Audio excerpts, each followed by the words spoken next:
that's roughly 72% of the women are basically involved in the informal sector, which quite a lot of efforts are trying to, is being made to bring them out into formality and being able to take advantage of some of the opportunities that are there. But also they get to look at some of these things and wonder, is the woman really prepared? Does she even want to get that big? Yes? Because the others that say, you know what, I just want to do Uganda.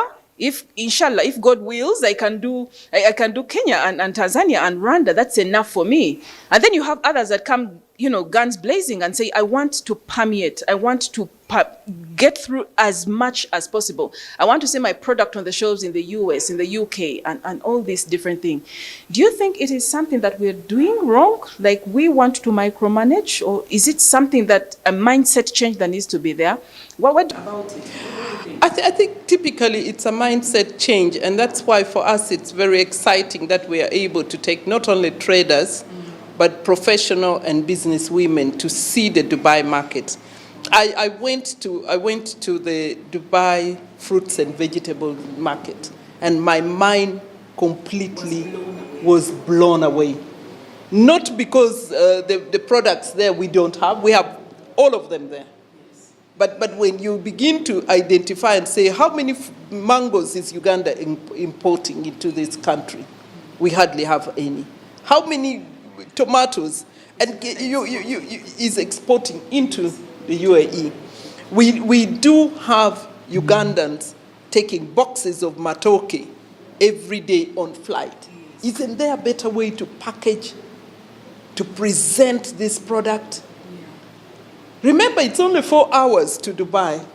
Yes. It might even be just what some of the people are bringing their products into Kampala from 8 hours. So how do we harness? How should we move this to the next level? I'm happy though to say that if you go into the markets, you begin to see Uganda honey, which is exciting. You also see the matoke. Matoke is sold in the retail supermarkets. So it means that we do have a market there. Now, in terms of Ugandan foods going to Dubai, I think in Dubai alone there are over 200 Ugandans living there, 200,000. And the numbers are still increasing. 200,000 and still increasing. So for me, I think the important thing is how do we, as East Africans, begin to see a complete value chain of fruit and vegetable value chain. And that means that you're going to have that woman that you talked about, that only wants to be a vegetable grower. Yes. You're going to have that woman who believes that I am going to be a transporter of vegetables from Nuaya to Kampala. So what you're saying is when a forum such as this, run by women, yes, and with a few other key stakeholders, male, being involved, this lady here is going to be inspired or strengthened by another lady who has possibly done it, especially in a different country. And then she is going to be mentored, particularly within her area of interest. Yes? And when that happens, she's going to be able to scale up. And not only just even scale up, but know exactly what to do, which direction to go to, and be able to place herself to be able to export and to take advantage of these opportunities. You also have particular other food exporters, really, the male.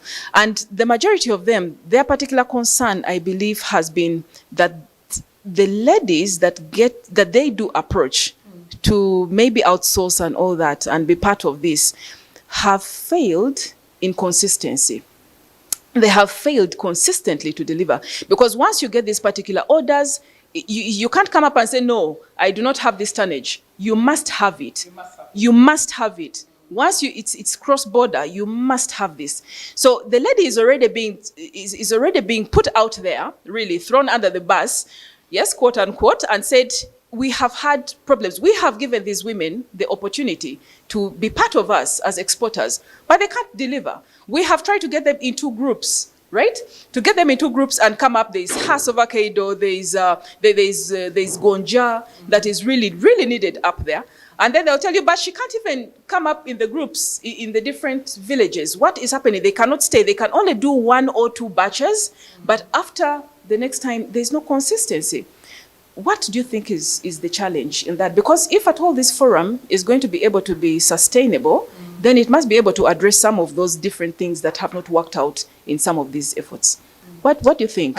I'm very glad that, money doesn't know sex. It doesn't know gender. Yes. It's whether you're young, old, or small. So I just want to say that in the Ugandan environment, we have a lot of people who speculate.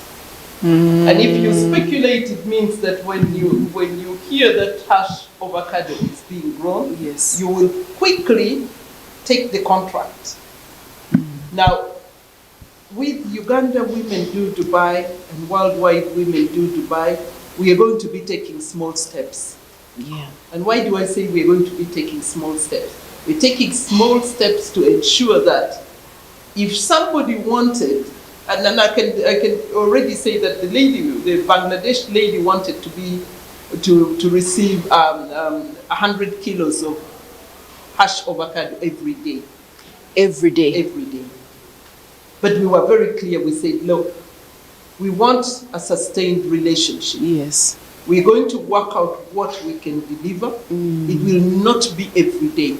Yes. So you need to manage your daily agreement. So I think, what am I saying here? Is to start small. We must be able to develop a supply and value chain.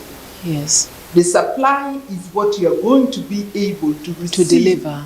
At the same quantity, the same quality that you require of each of your supply chains. Yes. And if you're able to do that, then you are able to accumulate that and be able to know where they are. Yes. Today we talk of the GAP, Global Agricultural Practices. Now, one would wonder why our pineapples don't get to Dubai or get to many places. It's the size. The size. There are very clear specifications when you export. And these specifications cannot just come out of the blue. Yeah. Somebody has to teach you to know when to grow, at what stage to pick, at what stage to to export. So then you have that complete quality assurance. So what am I saying here? I'm saying that we're beginning off with a small and lean group. We would like as many people as possible to go and begin their journey. Yes. Now, once the journey has begun, and the reason why we deliberately say we are talking about business and professional women is because we believe that there's a strong linkage between business and professionalism. Yes. The businesswoman knows the business. They know the dream. They want to take their business to somewhere. They are an entrepreneur, probably an entrepreneur who was a school teacher. Yes. And needs to go into this environment. So BDS is a critical component. Yes. And that is why every year when we do the Uganda Women Do Dubai, when we are going to be doing the Women Worldwide Do Dubai, a great component of that trip is capacity enhancement. It is being able to hear the story and see the gaps that you have to be able to reach that dream that you want. So what you're planning to roll out is something that is really coherently going to be rolled out from the very get-go. Because when you mentioned something about the pineapples, sweet as they are really, renowned, sweet, what came to my mind is the different ways in which Ugandans get excited. Yes? There is that bubble. There's that bubble. And everyone gets onto the bandwagon, but it's sort of like it's so haphazardly done. So everyone in 1 minute is into vanilla, the next minute they say hash avocado is the way to go. Everyone is, and no one is really getting that particular guidance. So what you are saying is basically this particular Women Worldwide Dubai is going to be able to ensure that if there is an opportunity that has been identified and there is a particular demand for a particular product, it is going to be coherently rolled out in such a way that the numbers are not going to be overwhelming. The ones that really get everyone excited, oh, come, let's just jump on board and start something like that. And then after 1 year, it fizzles out. No, you're going to really break it down to such manageable quantities that there's going to be quite a lot of capacity building to ensure that what is brought out is the right quantity or the right quality and by people that know what they are doing. That is it? Absolutely. It's amazing. Absolutely. Yes. I think I have been in the Ugandan business environment long enough to know that the government has established quite a number of enabling agencies and enabling environments. Yes. I think, and I say this including myself because I'm an entrepreneur as well, we most times shortchange ourselves. How? You get excited and you want to jump 2 or 3 steps. Yes. And then when you jump the steps and realize that you can't get that, you can't go backwards. You jump 2 steps back. Yet you have missed just 1 step. So what am I saying here? I think the business world is not just a gamble. It's not. It's not just a gamble. For some, it is just that it's like the egg and chicken situation. Yes. For some, it has worked out. It works. But there is something that makes it work. It's your passion. It is your understanding of where you're going to get that capacity that you don't have. I don't have to be a scientist. Yes. But I can be able to bring out a product that is developed by scientists. Yes. So what we'd like to see is we'd like to see women invest, and I want to say this very deliberately. We want to see women invest in opportunities that are going to help them see their growth. The investments they're doing must be in their books of accounts, because you're investing to go to Dubai. You're investing to be able to learn certain things. Yes. That investment pays off in your bottom line, because 1, your product has been able to grow. 2, you have been able to get guidance. I know of women who are doing very good work, but they have like 20 products. Now, if you look at just simple getting the Q mark of 1 product, how much is it? How much work is needed? Do they have the staffing to be able to do all the work in these 20 products? Probably no, probably yes. But it's a decision that they have to make. In my education years, or in the years that when I was very active in Tucson, one of the best things that you need to do is, if you have 4 products, see which one is your cash cow. Establish your cash cow. Yes. Let your cash cow work for you. And when your cash cow is working for you, develop the next product. Not sporadically. This erratic moving from one product to another, and then you, at the end of the day, you have 4 products that are really half baked. Yes. And then someone is asking you, can you please be able to supply this particular quantity, and you can't. Let's do business based on principles, not emotions. I might be your best buyer of product A. Tomorrow, you see, the needs of human beings is it's not static. I liked the vanilla ice cream you're giving me. I'm tired of the taste of the vanilla ice cream. What else? Do you think you could put vanilla and some chocolate in? Yes. And because one customer has told you this, you've not researched your base, you don't know how many are going to buy, you're going to invest in that. And that's what we do. So we need to start doing business the right way. The right way. Every business must go through its cycle. You start the product, it breaks even, it matures, it stabilizes. Do you think there is such a huge gap in the way the government, yes, government has put an enabling environment, we can't deny that, but do you think there is a gap in the way the different, agencies are rallying women to start, yes, and saying, get into something. There is money for women, there is money, come in droves, come in crowds, and take it up. Do you think there's a gap that could be rectified? I think if we look at Uganda's history, Uganda has excelled in affirmative action. Yes. I think one of the things that needs to be done in the environment of women in business is to be able to have a hybrid. Yeah. And when I say a hybrid, I mean a hybrid of different levels. The first hybrid I would look at, I would say, which are the priority areas that Uganda has, which has great opportunity. Not just everything.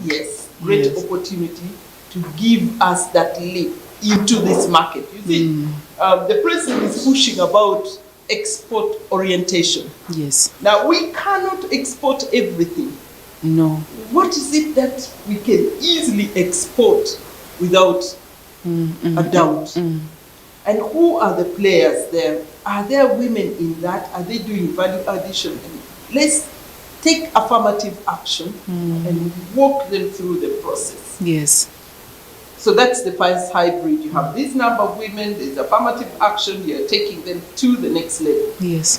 The second group is those that are actually looking at startups, where you can actually go out and call them and say there's this support. Yes. Now, maybe I should humbly say that even when we look at the grant opportunities, yes, the grant opportunities for women that we currently have are very welcome. Yeah. Because it's looking at all the issues that women have in accessing funds, the collaterals, and all the many things. Yes. But there must be some sort of affirmative action there where you have responsible agencies saying, being told that you as an agent, you need to have an hybrid that shows that 400 women, and it is tracked record, and URA can talk about it, URSB is talking about it in terms of the women being compliant. It has to be URA integrated. is talking about their contribution to what? Let's not have one shoe fits all. Yes. These umbrella numbers that we keep saying, 5,000 women have accessed the program. It has to be broken down. Is it broken down to the details? Down to the details. Is it visible? And that brings me to the issue that, today the world has moved away from monitoring and evaluation. Today we look at social impacts. Yeah. That you've monitored, you've evaluated, but what is the impact? Yes. What was the impact? The impact we're looking at as Uganda, I think, or as many emerging economies, is jobs that are created. That means it improves employment. Yeah. And we're also looking at contribution to GDP. Yes. So it's very specific, and we must have that value chain completely. Winnie, this is we can go on and on, but we need to stop here. We need to stop here because but we know for sure that we're going to have some other time because this is so interesting. The coherency, the intention about it sounds good, but it should be brought out in the strictest and in the most passionate of ways. Winnie, thank you so much. We're going to have someone else come in, but before we do that, please, let's take a very short break and we'll be right back after this message. Thank you, Winnie.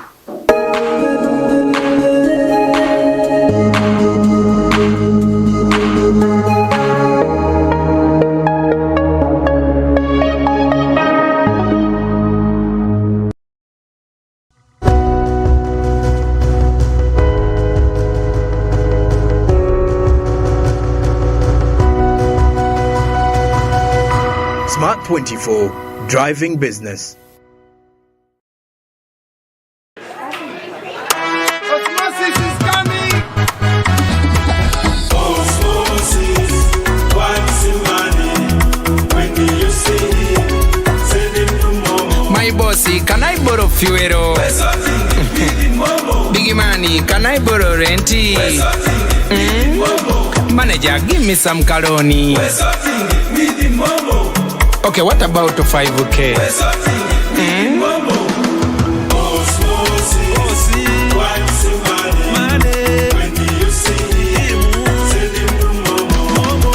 When you need a loan, you've got MTN Momo. We're sorting.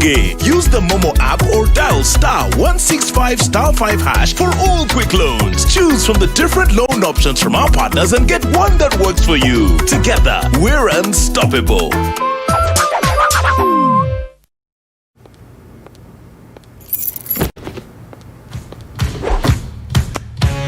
The cavalry has arrived. Move out! This is Alpha Team. We are in position and we are go for extraction.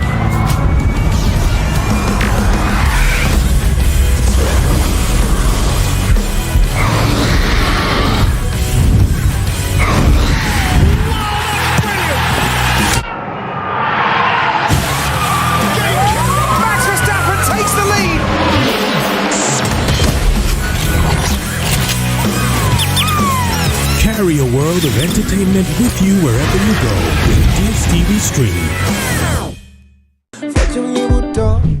Cooking oil like no other makes your meal so sweet and scrumptious. The taste of Uganda, yeah, the taste of Uganda,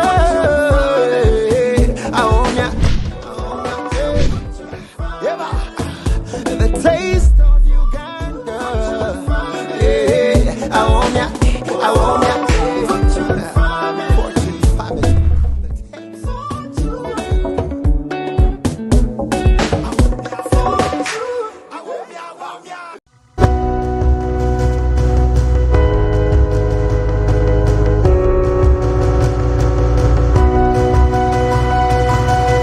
Smart 24, driving business.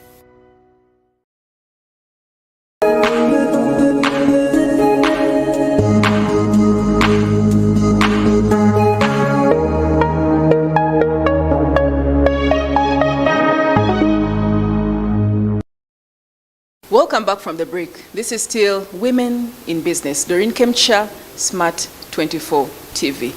We had Winnie in the first part get to talk to us and give us a little bit of insight about Women Worldwide Do Dubai, which is really a networking do. It comes together to bring professional and as well as the business women together so that they can leverage and take advantage of the different opportunities for growth, for expansion, capital, capacity building, all these different things really.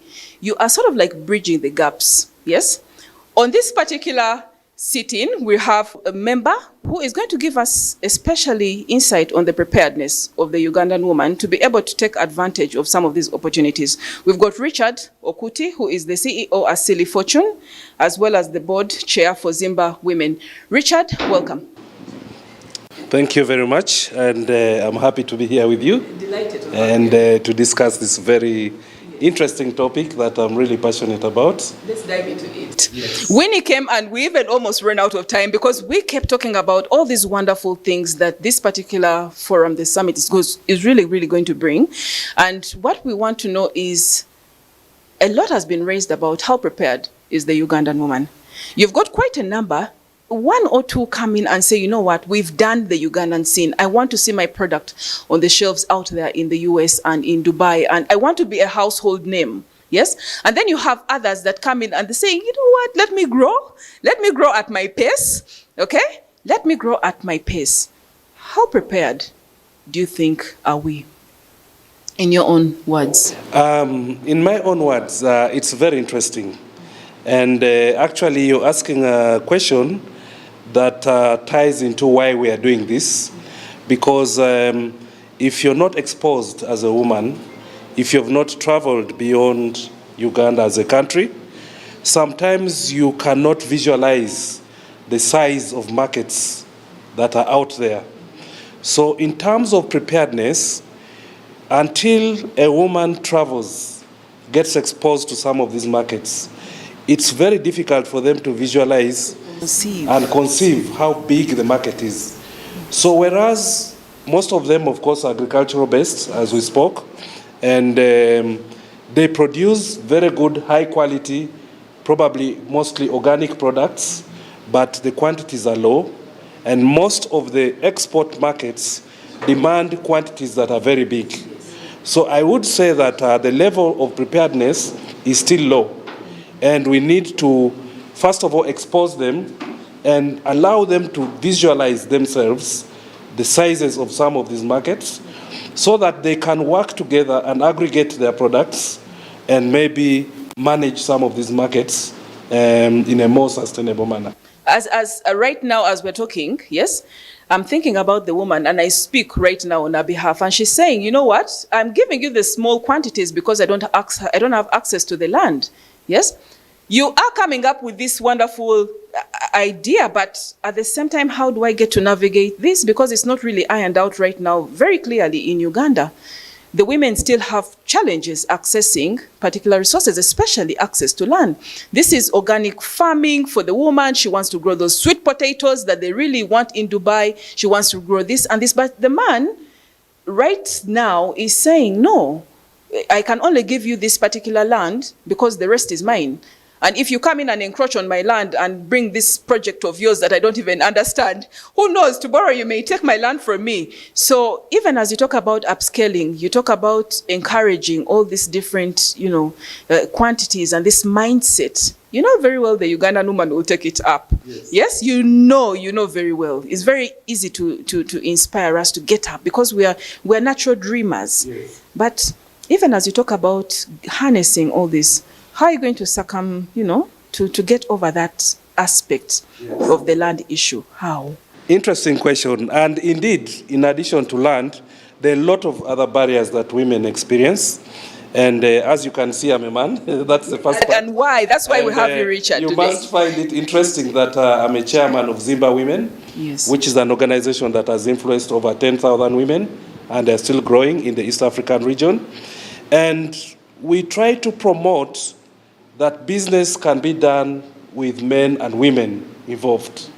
And once the men are involved in doing business together with the women, even if the bright innovation comes from the woman, then the man is willing to also relinquish certain, rights and property to the woman. They can to work be together. able to be able to work on it, and then they work together and develop this land, get good product out of it, and probably trade locally for some time, and then venture into the export market when they're ready to.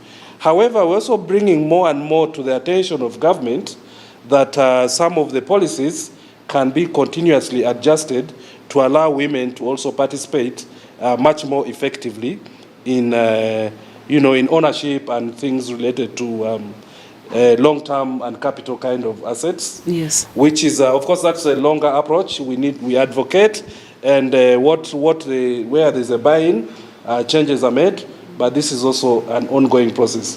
What we found easiest to do is to work together, both men and women, and acknowledge that all brains are equal. Are needed. Yes, and all brains are needed. So, because someone is a woman does not mean that her She's brain is lesser. of a lesser value. Yes. So these are some of the mindset changes that we are, putting in place. That the woman might be better at communication, marketing, and so forth. And so each one plays where they're stronger. But basically the cooperation and the working together is something we really encourage in our communities. I would be very keen to know exactly what strategy you intend to utilize. One, because we were talking about male engagement, yes, in our couple of last episodes, but we're also very keen on some of these things because they continuously come up and yet they are trivialized.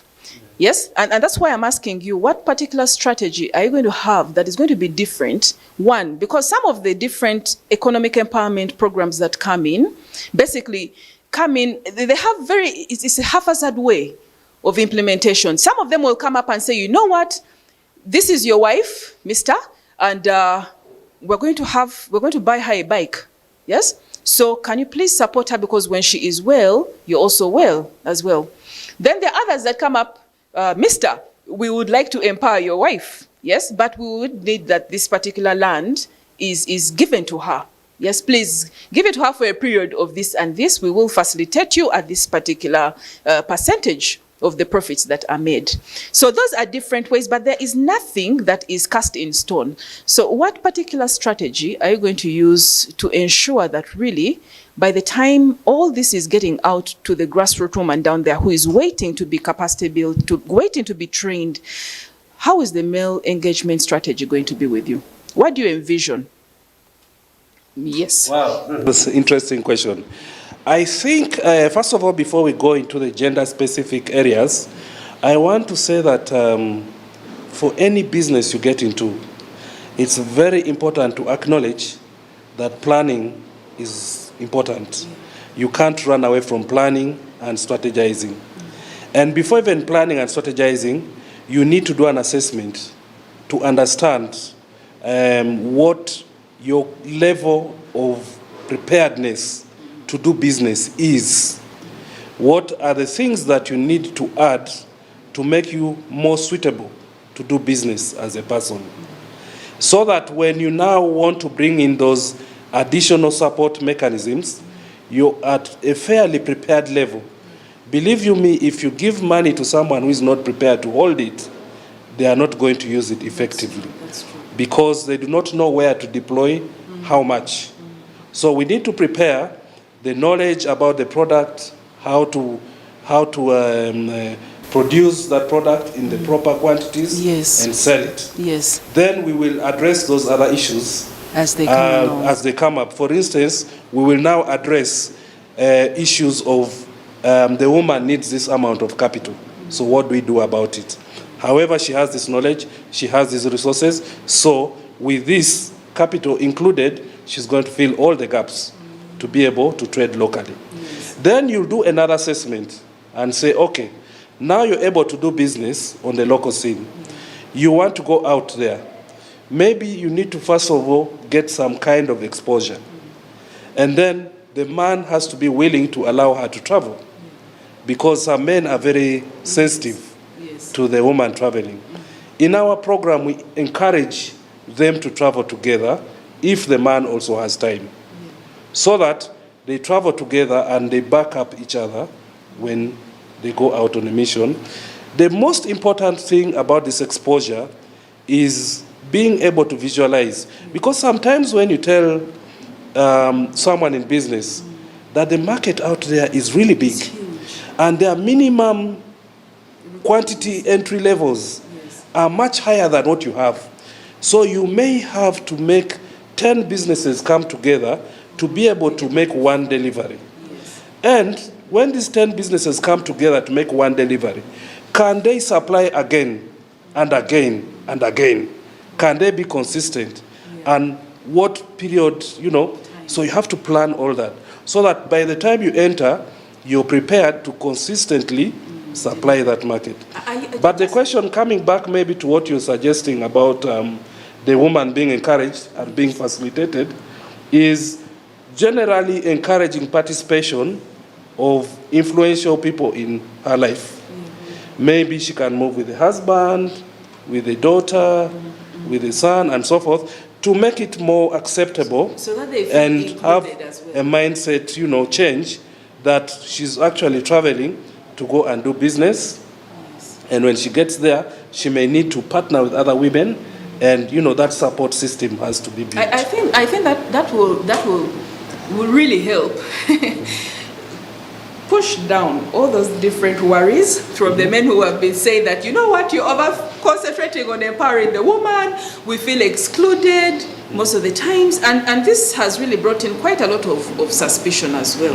You have men that will say, but now this bike that you're bringing every now and then, you are concentrating on the woman. Every money that is brought in, you're giving the woman. Every little other study or this and that benefits, you are talking about the woman. But I think if some of these are the man is not excluded but is brought on board, I think it stands to actually be more sustainable than if it is just looked at one particular gender in isolation. I would want to find out, Richard, who exactly is the target? Is it the established woman, or it is the one that is really coming up? Okay. So this business summit, which includes the recognizing some women, includes discussions on topical issues, includes B2B linkages, connecting buyers and sellers, and includes some kind of study tours, targets mostly women who have already been involved in business and want to grow. So we also assess and say, okay, you've been involved and you want to grow. So it targets all. We don't limit it to those who already have potential to grow into those export markets. But we also encourage those who want to understand the export market for future use. Remember, I kept dwelling on the issue of visualizing the size of the market, visualizing how big the market can be. that may be taken lightly by people who have never traveled. Yes. Yeah? But then you go and you say, oh, I'm a dealer in tomatoes, spices, and so forth. Then the buyer starts speaking about tons.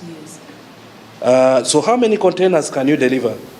And you're still thinking of baskets. So I would like to order maybe 10 containers per month. Yes. And you're thinking of baskets. Yes. So, but when you get exposed and you visualize, then you come back and say, this is not something I can do alone. So maybe you now get into an organized group of maybe an association of women who grow tomatoes and spices. And you say, collectively our product, when we harvest, how much can we harvest? And we show them how they can compute, even before they produce. We show them that, okay, how many acres do you have? How many do you have? How many do you have?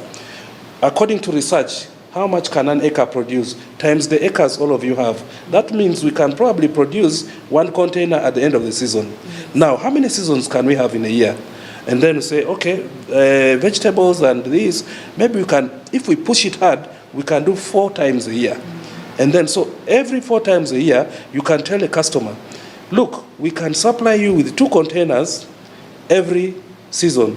So every season we will guarantee you 2 containers. Knowing that you come back to this association of yours and work together.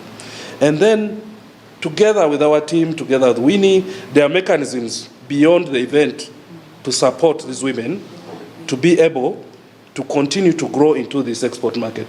We support them with the logistics, we support them the organization, recording whatever they have come up with, and so forth, to the point that they are able to reach their buyers, and then we also continue monitoring their growth together.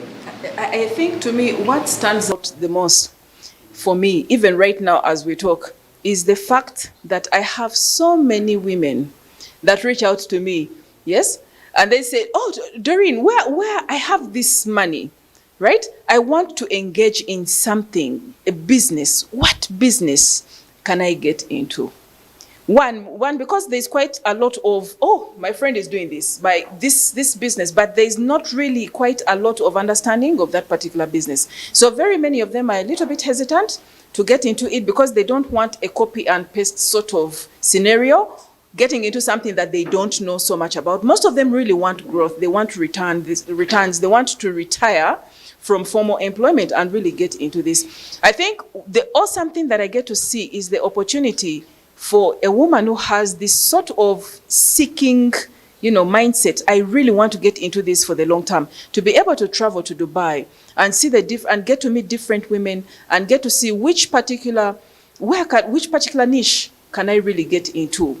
And if I am to get into this particular niche, what is the demand like?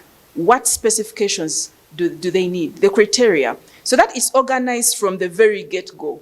Yes? Organized from the get-go. And this is to the woman out there who is really watching. Richard, I want you to look right into the camera and talk to that particular woman about especially integrating what we are talking about so that she is aware that if she gets to travel and see these different opportunities, she's well and able to come out and start on a very beautiful footing. Instead of reaching halfway and then saying, I started with the 1 basket mentality, and lo and behold, there is an opportunity to supply 10 containers and I have no idea where to start. I just want you to look at that woman in the camera and get to talk to her about how to start off on a very good footing if she comes and travels to Dubai. I was really wondering where you were going earlier, but I like this question. And I want to say I like this question because I think you've heard before about vanilla, where everyone was talking about vanilla and everyone jumped on vanilla. Yeah. Then later on we talked about cashew nuts, we've talked about macadamia. We've talked about, Hass avocado is there. Now, why I like that woman you're speaking about, the one who wants to venture into she's right there. And she has some money with her. The best time to travel is this one. Why am I saying this? The best business to go into is a business where you have understood the market opportunity that is there. Number 2, the size of that market opportunity. So that when you come back and organize yourself and you plan, you're actually producing for that market. It's such a wonderful thing to explore first before you try and open a business. You do not know the size of the market, you do not know where the market is, you do not know the requirements of that market, you do not know the logistics of getting to that market, and even the non-tariff barriers that are there in that market. So it's wonderful to be able to know the opportunity, the size, and some of these details before you dive into that business. You're most likely to become a very successful woman in business. Women worldwide do Dubai. Why is it a do? Why is it a do? I'm just wondering, why is it a do? Because it's a gathering? I'm laughing because we are very specific. I came on board to support. Yes. And I think the vision bearers should be asked. Dr. Abigail, she's a Zimbabwean lady, I think. I met her when I was in Dubai. Extremely passionate. And I think she was amazed by how Dubai transitioned from a fishing village to an oil exporter to now a trade and tourism hub of the world. Can you imagine there are over 200 ethnic groups in Dubai? So Dubai is like a link to the whole world because all tribes are there. Africans, Europeans, Asians, Australia, everyone is there. And they did this in a span of, I don't think it's more than 50 years. So I think she was so amazed by this, that now we think even going to Dubai is not just for the sake of Dubai, but because it's a melting pot of all these different ethnic groups and they're able to have that are found wonderful in one location. They're able to find something wonderful, and they're able to explore what human beings can do together without these different colors, different stereotyping, and so forth. It's amazing. So for me, I think Dr. Abigail and her team, Winnie and all, were amazed by this opportunity. And they decided we should bring other women. Let them also see. Let it blow up their minds. Let the minds open up. I used to travel to Europe a lot. When I was working for ITC, International Trade Center, we had this opportunity to travel a lot in Europe. And I used to think, so what is there in Dubai? Then during the Dubai 2020 Expo, I reached there for the first time. Yes. And you don't want to ask me what happened to me. Yes, you changed. I never stopped talking about that part of the world. So I think probably that was the same experience. To me, as women in business, and getting to talk to different women, whether upcoming, whether established, whether dreaming and yearning to get to the next level of growth, to me, the possibility of having a coherent transition, yes, to me is what does it for me. One, because you get to see within Uganda that at entry point, you haven't even gotten into, the laws are perfect, but the implementation, this is all known. The implementation is a problem. So it seems as if at every stage of economic empowerment, there's just a little bit of a kiss. Yes, just a little bit of a hug at every point, just a little bit of a hug at entry, a little bit of a hug at advanced stage, a little bit of a hug at incorporation, but there is never that particular wholesome streamlining until the eventual commitment. Yes, so for this to be able to come up and know that there's going to be very good coherence and planned out, activities to enable wholesome growth for women, this is something exciting. I just want you to round it up and just look at the woman out there that is waiting and saying, let me see. Let me first see. Yes? I just want you to talk to her and just in just 1 minute, be able to encourage her about how this visualization and this ability to meet like-minded women is going to really make a difference in her business. Just look at her and round it up in just one minute. Interesting. I want to say that all women out there, whether you are planning to start a business, whether you're running a business, whether you're a professional woman doing some career, or you're a woman in business and you want to grow, This is a very good opportunity for you. And you're not going to walk this journey alone. Like I mentioned earlier, we have tools to assess your level of readiness. We can support you to grow further, and we can support you to even understand what you need to do, the steps you need to take before you consider going out there. And then when you're going out there, we can handhold you. And even when you're out there, we will help you to be sustainable there. This event, Uganda Women doing Dubai, together with women from other parts of the world, is just one of the parts of the deeper processes we engage you in.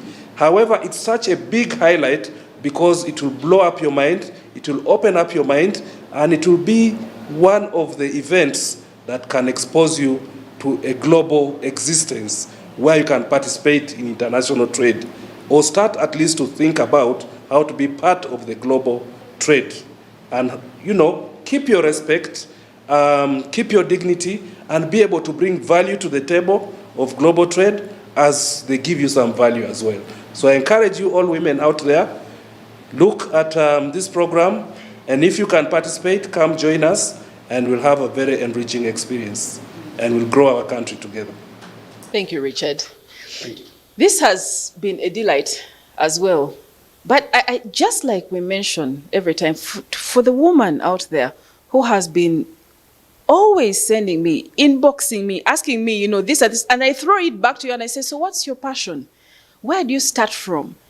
Very many of you are scared. You're saying, I have this particular money. I have 10 million. I have 20 million. I want to put it into something that I love. I want to put it into something that I'm very sure I can be able to leave my work for and come every morning and particularly grow my business. Please think about some of these things, but this is a wonderful opportunity to be able to move and in a very good, steady, planned, coherent manner. Think about this and join us as well. Until next time, thank you so much, Winnie. Thank you so much, Richard, for this particular, time made and coming out and joining us and letting us know what is happening. This has been Doreen Kemcha, Women in Business on Smart 24 TV. Please join us next time. Bye-bye.